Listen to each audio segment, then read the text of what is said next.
په کابل کې د افغان ځواکونو لخوا یو خطرناک او نااشنا جیلی دکاندار نیول شوی. بلخوا د افغان واکمنۍ سرتیرو په بیلابیلو سیمو کې مهم عملیات ترسره کړي. 22 شکمن کسان هم پکې نیول شوي دي. بشپړ جزئیات په ویډیو کې تر پایه وګورئ. پاتمنو لیدونکو ستړي مشئ. د یو خطرناک جیلی دکاندار نیولو خبر لرو، خو پیل د افغان ځواکونو پر عملیاتو کوو. د کورنۍ چارو وزارت خبر ورکړی چې په 9 ولایتونو کې د دوی د عملیاتو پر مهال 22 کسان نیول شوي چې په غلا، د عامه نظم په ګډوډولو، قتل او غیر قانوني وسلو ساتلو کې ښکیل وو.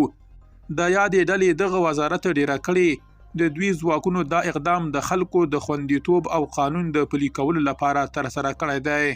په خبرپاڼه کې راغلي د دوی په عملیاتو کې 10 تنه د عامه نظم ګډوډولو، 2 تنه د نامشروع اړیکو، 15 تنه د تښتونو او 2 تنه د وژنې په تور نیول شوي دي.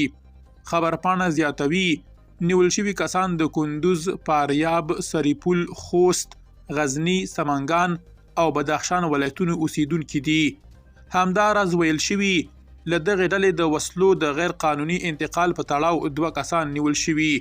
یو کس د کندوز له مرکز څخه د 9 تومانچو، 2 کلاشینکوفونو، 9 شاجورونو او 1 شمېر مرمیو سره، او بل کس د فاریاب د خیبر ولسوالۍ څخه د 1 تومانچې او 29 مرمیو سره نیول شوی. د کورنۍ چارو وزارت ډیره کړې د پولیسو د عملیات د قانون پلي کولو، د جرمونو مخنیوي او د خلکو د امنیت د ساتنې په موخه ترسره شوي دي. بلخوا په کابل کې هغه جیلی دکاندار نیول شوی چې لکلکې خاوري او خټې ډک پاور بانکونه به یې پر خلکو د روغو پاور بانکونو په توګه پلورل.